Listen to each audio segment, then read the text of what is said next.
ప్రజాస్వామికవాదులారా, నా జాతి ముద్దు బిడ్డలారా, ఈనాటి దళిత క్రైస్తవ సమ్మేళనం నిరంతర అవగాహన చైతన్య కార్యక్రమానికి విచ్చేసినటువంటి గౌరవనీయులు పెద్దలు, మన జాతి ముద్దు బిడ్డ, నిరంతరం శ్రమిస్తున్న జాతి కోసం శ్రమిస్తున్నటువంటి మన నాయకులు, అమలాపురం మాజీ పార్లమెంటు సభ్యులు, గౌరవనీయులు పెద్దలు జీవి హర్షకుమార్ గారిని వేదిక అలంకరించవలసినదిగా కోరుతాము. మీ యొక్క కరతాళంగా హైకోర్టు న్యాయవాది, అదేవిధంగా నిరంతర కుల వ్యవస్థలో, ఈ యొక్క చాతుర్వర్ణ వ్యవస్థలో వీళ్ళను మనుషులుగా చూడలేదు ఈ సమాజము. తరతరాలుగా ఈ సమూహాలను, సమాజాలను రానియలేదు, పల్లెకి రానియలేదు. మాకు హక్కులు అనేటువంటివే లేవు, ఆస్తులు లేవు, అంతస్తులు లేవు, ఏమి లేని వాళ్ళు ఏం చేస్తున్నారంటే ఈ జాడ్యము, ఈ కుల జాడ్యము ఎక్కడి నుంచి పుట్టింది అంటే కనుక చాతుర్వర్ణ వ్యవస్థలో నుంచి, మనుస్మృతిలో నుంచి, కులాల వ్యవస్థలో నుంచి పుట్టింది. కాబట్టి మేము ఈ మతంలో ఉండలేము, ఈ మతంలో మాకు వచ్చే సమానత్వం లేదు, ఈ మతంలో మాకు వచ్చే సామాజిక గౌరవం లేదు. కాబట్టి మేము క్రైస్తవ మతం లేకపోయినాం. క్రైస్తవ మతం లేకపోతే ఇలా ఒరిజినల్ స్థితి ఏమన్నా మారిందా? వీళ్ళ యొక్క ఏమన్నా సామాజిక గౌరవం ఏమన్నా పెరిగిందా వీళ్ళకు? లేదంటే వీళ్ళకి ఏమన్నా ఇంకొకటి ఏమన్నా జరిగిందంటే కనుక ఏమి లేదు, సున్నా. సో వీళ్ళను ఆ రోజు బాబాసాహెబ్ అంబేద్కర్ గారు నిమ్న జాతి క్రైస్తవులు అని పిలిచేవాడు. ఆ రోజుల్లో క్రైస్తవులు ఎవరంటే ఇండియన్ క్రిస్టియన్స్ అంటే కనుక వాళ్ళు ఆధిపత్య వర్గాలు, అగ్రకులాలు. కాబట్టి అంబేద్కర్ గారు నిమ్న జాతి క్రైస్తవులు అని చెప్పేసి చెప్పగలరు నాకంటే బాగా. ఆ రోజు ఉన్నటువంటి పరిస్థితుల్లో వీళ్ళను ఆ రకంగా నిర్ధారించే వాళ్ళు ఇండియన్ క్రిస్టియన్స్ అన్నారు. వాళ్ళు ఏమన్నారంటే ఆధిపత్య వర్గాల క్రైస్తవులు, మాకు we don't want bloody this type of privileges అన్నారు. నాట్ బెగ్గర్స్ అన్నారండి. మరి వీళ్ళని దృష్టిలో పెట్టుకొని అని అప్పుడు ఎక్కడైనా శాసనసభలో లేకపోతే ఏదైనా మరి విధాన సభలో మనకు కూడా కొన్ని నియోజకవర్గాలు మన యొక్క ప్రతినిధులను మనమే స్వయంగా ఓటు వేసి ఎన్నుకునేటువంటి విధంగా మరి ఆ రోజు కమ్యూనల్ అవార్డు పాస్ చేయడం జరిగింది. ఆ కమ్యూనల్ అవార్డు పాస్ చేస్తే ఎవరు వ్యతిరేకించినారు ఐడియా ఉందా? మహాత్మా గాంధీ వ్యతిరేకించినాడు. ఎందుకు వ్యతిరేకించినాడు? ఇది అతను వర్ణ వ్యవస్థ ఫలితమైనటువంటి ఈ కుల వ్యవస్థను, వివక్షతను సమర్థించినాడు. దళితులు మానవునే ఉండాలి, అణిగిమణిగి ఉండాలి, వాళ్ళు హరిజనులు అన్నాడు. హరిజనులు అంటే ఏంటి? దేవుని పిల్లలు. మరి దేవుని బిడ్డలుగా చూస్తున్నారా? ఈరోజు హిందువులమంతా బంధువులం అంటున్నారు. మరి హిందువులంతా బంధువులు అయినప్పుడు కులం ఎందుకని ప్రశ్న అడిగితే ఒక్కడు జవాబు చెప్పడం లేదు. హిందువులంతా బంధువులు అయినప్పుడు కుల వ్యవస్థ ఎందుకు మీరు మా వాళ్ళ పైన దాడి చేస్తున్నారు? మా పాడు మీ పిల్లలు చేసుకుంటే మేము, లేకపోతే మీ వాడు మా పిల్లలు చేసుకుంటే ఎందుకు మా పైన దాడి చేస్తున్నారు? సో దానివల్ల అతను గట్టిగా వ్యతిరేకించి మనకు అటువంటి హక్కు రాకుండా నిరాహార దీక్ష చేసి ఆమరణ నిరాహార దీక్ష చేశారు. ఆమరణ నిరాహార దీక్ష చేస్తే జాతి కోసం, భవిష్యత్తు కోసం, స్వాతంత్ర ఉద్యమం కోసం, మన జాతి ప్రయోజనాలను కొంత బాబాసాహెబ్ అంబేద్కర్ త్యాగం చేయాల్సి వచ్చింది. ఆయన ఒక మాట చెప్పాడు, మీకు గుర్తు చేస్తాను.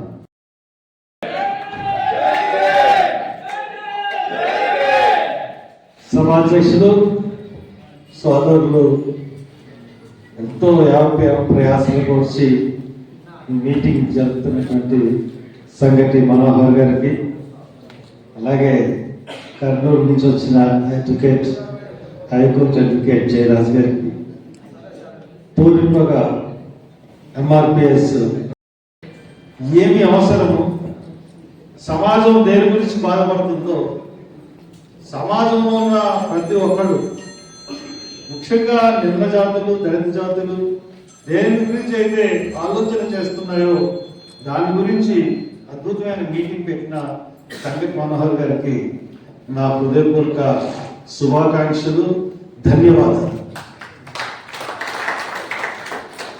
నిన్న మనం చూసాం, నిన్న మొన్న ఆకివీడు, ఒక ఆకివీడులో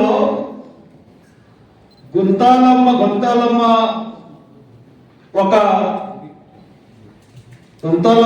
దేవతని తరతరాలుగా పూజించుకుంటున్నారు దళితులు. ఆ దళితులు హిందువులు. ఆ హిందువులుగా ఉన్నప్పుడు గొంతాలమ్మను పూజించుకుంటూ వచ్చిన తర్వాత అక్కడికి ఆ దళితులందరూ కూడా గుంతాలమ్మను ఎందుకు పూజించుకుంటున్నారు? అగ్రవర్ణాలు ఎవరు కూడా వీళ్ళకి ఆలయ ప్రవేశం అన్నది ఇవ్వలేదు కాబట్టి గొంతాలమ్మను పూజించుకుంటూ ఉన్నారు. ఎప్పుడైతే క్రిస్టియానిటీ అన్నది వచ్చిందో అందరూ 100% క్రైస్తవులు అయ్యారు. అక్కడ దళిత క్రైస్తవులు అయ్యారు. దళిత క్రైస్తవులు అయిన తర్వాత ఇంకా గొంతాలమ్మని ఎప్పుడన్నా జాతర చేస్తా ఉండే పరిస్థితి తప్పితే రెగ్యులర్ గా పూజలు చేయడం అన్నది తగ్గిపోయింది. అది అదునుగా చూసుకుని ఆర్ఎస్ఎస్ అతను అక్కడ ఉన్న ఎమ్మెల్యే వీళ్ళు దాని ఉన్న ప్రజలు అక్కడ ఏది కోరుకుంటే అది కట్టాల్సిన బాధ్యత ప్రభుత్వానికి. పైగా ప్రభుత్వ భూముల్లో మతపరమైన ఏవి కూడా చేయకూడదన్నది సుప్రీంకోర్టు రూల్. ఈ రెండూ కాదని మొన్న భయంకరంగా రామాలయం శ్రీరామనవమి రోజున ఎందుకంటే చాలా క్లియర్గా మనకి కనబడతా ఉంది. మొన్న ఆకివీడు, ఈ రోజు కడప. అంటే ఒక హిందూ మతాన్ని ఈ ఆంధ్రప్రదేశ్లోకి రప్పించి కలిసిమెలిసి సోదరభావంతో ఉన్నటువంటి సోదరుల్ని విడదీసి హిందూ మతం ద్వారా మెజారిటీ హిందువులన్నా ఉన్నారన్న ఉద్దేశంతో ఈ రాష్ట్రాన్ని కూడా ఉత్తరప్రదేశ్ లాగా చెయ్యాలని కంకణం కట్టుకుంది బీజేపీ. దీన్ని మనం ఒక కంటితో చూస్తానే ఉండాలి. దీన్ని ఎట్టి పరిస్థితుల్లోనూ మనం అడ్డుకుని తీరాలి. ఇది బాగా మేము గుర్తుపెట్టుకుని ఇది ఖచ్చితంగా మనం అడ్డుకోగలం. మీ కుతంత్రాలని అడ్డుకునే రోజులు వచ్చినాయి. ఇంతకు ముందులాగా చైతన్యం లేకుండా లేరు. ఈ రోజున దళిత క్రైస్తవ మూవ్మెంట్ వచ్చిందంటే, దళితులు క్రైస్తవ మతం తీసుకుంటే వాళ్ళకి ఎస్సీ స్టాటస్ పోతుందని సుప్రీంకోర్టు చెప్పినంత మాత్రాన ఎస్సీ స్టాటస్ పోతుందా? ఆ చట్టానికి మార్పులు తీసుకొచ్చడానికే మా యొక్క దళిత సంఘాలన్నీ ఏకమై పోరాటం చేస్తామని చెప్పి తెలియజేస్తా ఉన్నాం. దానికి ప్రణాళిక రచించాం. ఖచ్చితంగా ఈ యొక్క చట్టం 1950 ప్రెసిడెన్షియల్ ఆర్డర్ ని ఖచ్చితంగా రద్దుపరచడానికి మేము ఉద్యమం చేయబోతున్నాం అని చెప్పి ఈ సభాపూర్వకంగా నేను తెలియజేస్తా ఉన్నాను. ఈ రోజున మనం చూస్తా ఉన్నాం భారతదేశ రాజకీయాలు. జోసెఫ్ విజయ్ కులం లేదన్నాడు, నాకు కులం తమిళ అన్నాడు. ఆ జోసెఫ్ ఉన్న కారణంగా ఆ బీజేపీ గవర్నర్, ఆర్ఎస్ఎస్ గవర్నర్ విజయ్ని ముఖ్యమంత్రి అవ్వకుండా అతనుకున్న చిన్న అధికారాలతో రాజ్యాంగంలోని నిబంధనల్ని ఆసరాగా చేసుకుని తనకి డిస్క్రిషన్ పవర్ని వ్యర్థపరుస్తూ అవహేళన చేస్తూ గవర్నర్ వ్యవస్థకే అవహేళన తెచ్చే రీతిలో ఆ గవర్నర్ ప్రవర్తిస్తా ఉన్నాడు. ఎందుకంటే జోసెఫ్ విజయ్ అన్న ఒకే ఒక కారణం, అతనికి ప్రజల మద్దతు ఉంది. ప్రజలు అతన్ని గెలిపించారు. అతను ఒక రూపాయి కూడా ప్రజలకు ఇవ్వలేదు. మెజారిటీతో అతనికి మెజారిటీ సీట్లు వచ్చినాయి. అటువంటి అతన్ని రానివ్వకూడదని చెప్పేసి ఈ రోజున బీజేపీ కేంద్ర ప్రభుత్వం కుయుక్తులు పన్నుతా ఉంటుంటే చూస్తూ ఊరుకుంటారా భారత ప్రజలు? మీ బీజేపీకి ఈ విజయ్ జోసెఫ్ విజయ్ వల్లే అంతం పలకబోతున్నారు భారతదేశంలో. గుర్తుంచుకోండి, మీరు చేసే పనులకి జోసెఫ్ విజయ్ సాక్షిగా మీకు ఖచ్చితంగా అంతం పలకబోతుంది ఈ భారతదేశ ప్రజలు. అలాగే బెంగాల్లో మీరు చేసిన దారుణాలు, దురంగతాలు, ఆ విషయాల్లో కూడా ఖచ్చితంగా మీకు పాఠం చెప్పబోతుంది భారతదేశం. ఎంతకాలం హిందుత్వ అనే భాష మీద, హిందుత్వ అనే భావన మీద మీరు నెగ్గుతారు? ప్రజాస్వామ్యం అవసరం లేదా? ప్రజల తీర్పుని మీరు పట్టించుకోరా? ఎంతవరకు ఈవీఎంలతో ఎలక్షన్ చేస్తారు? నిరంతరం ఈవీఎంలతో పోరాడే సోదరుడు ఉన్న సంగతి మనవారు. ప్రతిరోజు ఈవీఎంల మీద పోరాడుతూనే ఉంటాడు. అటువంటి పరిస్థితుల్ని ఖచ్చితంగా మేము ఎదుర్కొని బీజేపీకి, సంఘ పరివారికి, ఆర్ఎస్ఎస్ ని ఈ దేశంలోనే లేకుండా పాల్గొనడానికి ప్రతి దళిత యువకుడు గలం కట్టాలని నేను మా విజ్ఞప్తి చేస్తా ఉన్నాను. ఎందువల్లంటే ఈ దేశం అంటే భారతదేశం. భారతదేశంలో అన్ని మతాలు ఉన్నాయి, అన్ని కులాలు ఉన్నాయి. ఏ కులాలకు ఈ కులాలు ఉన్నాయి ఏ దేశంలోనూ లేవు. క్రైస్తవ మతంలో కులం లేదు. అవును, క్రైస్తవ మతంలో కులం లేదు. ఎక్కడ కులం లేదు? అమెరికాలో క్రైస్తవ మతంలో కులం లేదు, ఇంగ్లాండ్లో లేదు, లేకపోతే యూరోప్ లో లేదు, ఇంకెక్కడ లేదు. కానీ భారతదేశంలో క్రైస్తవ మతంలో కులం. కాబట్టి క్రైస్తవ మతం కింద మారినందులో కులం పోతుందా? పోదు. కాబట్టి ఎస్సీ స్టేటస్ ఇవ్వాలి.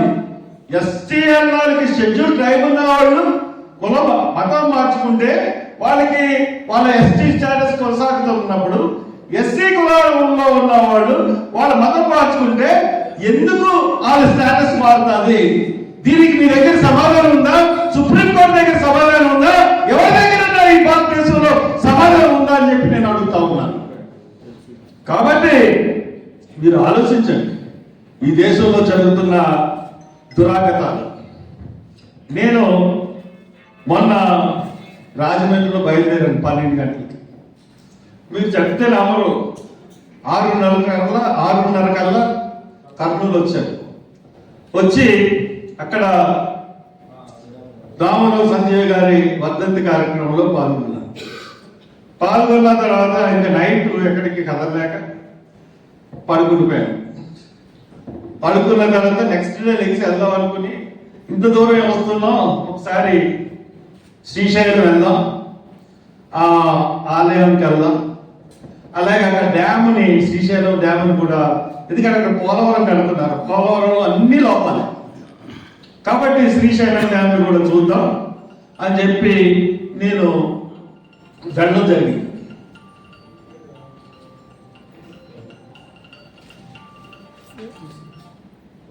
నేను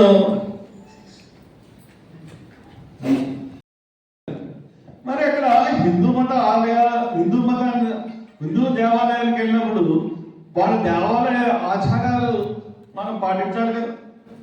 మన క్రైస్తవ దేవాలయానికి వచ్చినప్పుడు ఎవరైనా వాళ్ళు ప్రార్థన చేసుకుంటారు. వాళ్ళు ప్రార్థన చేసుకున్నప్పుడు మనం వాళ్ళని గౌరవించి సాగనంపుతాం. ఓటు టైంలో చాలా మంది వస్తూ ఉంటారు. అలాగే నేను హిందూ మద్దతు అలాగే ఆ హిందూ దేవాలయానికి వెళ్ళాలి. నేను తెలుసుకోవాలంట, దళిత క్రిస్టియన్ల వైపా హిందువుల వైపా అని చెప్పి అంటే పిచ్చిరా పడగలరా అంటే మిమ్మల్ని ఎదురు ఫేస్బుక్లో చెన్నాలు మాటలు రాస్తుంది ఎలా ఉన్నారా? ఎప్పుడు నేను దళిత బిడ్డను, దళిత హక్కుల గురించి పోరాటం చేసే నా గొంతుని మీ రాత్ర ద్వారా నా గొంతుని మీరు ఊహించలేరు. మాకు పరమత సహనం ఉంది. అన్ని ధర్మాలని గౌరవిస్తాం. హిందూ ధర్మాన్ని గౌరవిస్తాం, ముస్లిం ధర్మాన్ని గౌరవిస్తాం, క్రైస్తవ ధర్మాన్ని గౌరవిస్తాం. మేము కొలిచే దేవుణ్ణి మేము రహస్యంగా కొలిచి ఆయనకి మా విన్నపాలు మేము విజ్ఞప్తి చేస్తాం. అంతలో మేము మతం మీదకి దారికి వెళ్ళడానికి ప్రయత్నించం మీకులాగా. కాబట్టి ఇది మీరు బాగా గుర్తుంచుకోండి. మేము ఎప్పుడు ఎక్కడున్నా కానీ దళిత సమస్యల మీద, దళిత క్రైస్తవులకి ఎస్సీ స్టేటస్ ఖచ్చితంగా ఇవ్వాలన్న ఈ పోరాటం గురించి మేము గుంతెత్తి విజ్ఞప్తి చేస్తున్నాం. అందరికీ అన్ని వర్గాలు మాతో కలిసి రండి, మాకు సంఘటనగా మీ సపోర్టు మాకు ఇచ్చి మా ఉద్యమాన్ని బలపరచండి. ఖచ్చితంగా ఈ రోజున కర్నూలులో ఇదే మీటింగ్ జరిగింది. ఇక్కడ చాలా మంది పాస్టర్లు ఉన్నారు, మరి ఉద్యమ నాయకులు ఉన్నారు. మీరందరికీ చెప్తా ఉన్నాను, రాయలసీమలో ప్రతి పట్టణంలో ప్రతి నగరంలో కూడా మన యొక్క శంకరావం పూరించాలి. కర్నూలులో మీటింగ్ జరిగింది. వాళ్ళ ఒక రోజున వాళ్ళు మంచి బిగ్ ప్రొసెషన్ తో ఈ విషయం మీద మొత్తం పాస్టర్లందరూ క్రైస్తవులు పాస్టర్లు అందరూ కలిసి ఒక బిగ్ ప్రొసెషన్ నిర్వహించడానికి పూనుకున్నారు. అలాగే కడపలో సోదరులు ముందుకు వచ్చి పోరాటం చేస్తున్నాడు. సోదరులకు మద్దతు తెరపండి. అలాగే పాస్టర్లందరూ కూడా మీ పాస్టర్లందరూ కూడా ఒకరోజు మీటింగ్ వేసుకుని అన్ని చర్చెస్ నుంచి ఏదో శనివారం లేకపోతే సోమవారం మరి 4 గంటల తర్వాత పోలీస్ పర్మిషన్ తీసుకుని ఒక కన్నీ వినే ఎరగని రీతిలో ఒక ప్రశ్న ఏర్పాటు చేసి మా హక్కులకి భంగం కలిగితే మేము ఊరుకోం. మా దళిత క్రైస్తవుల అందరికీ కూడా ఎస్సీ స్టేటస్ అన్నది ఇవ్వాలి. క్రైస్తవ మతంలోకి మారిన ప్రతి దళితుడికి కూడా మీరు ఎస్సీ స్టేటస్ ఉండేటట్టుగా మీరు 1950 ఆర్డర్ క్యాన్సిల్ చేయండి అని చెప్పి గొంతెత్తి మీరందరూ కూడా యాజిటేషన్ చేయమని కోరుతూ, మరి చాలా మాట్లాడాలి. మిమ్మల్ని చూస్తూ ఉంటే నాకు చాలా, ఎందుకంటే చాలా టైము మీరు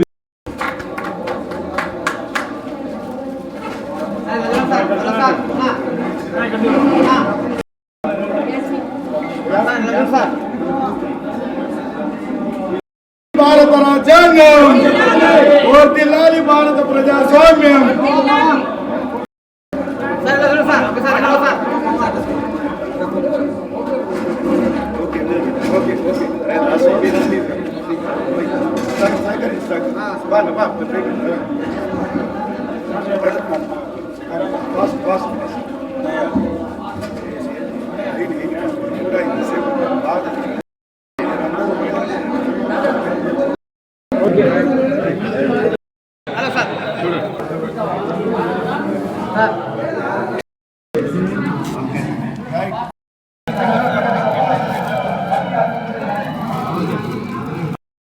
ఇంటర్మీడియట్ లో 1000కి 980 మార్క్స్ వచ్చింది మన దళితుడికి.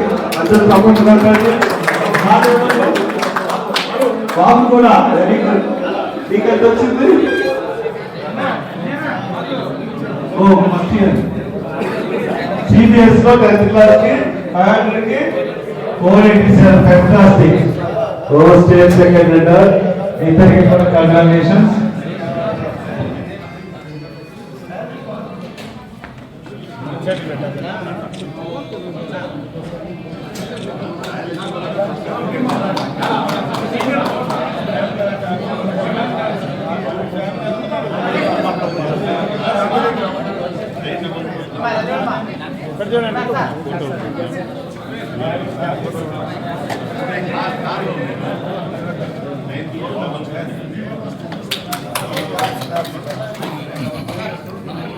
ముందు రమ్మా. ఓకే.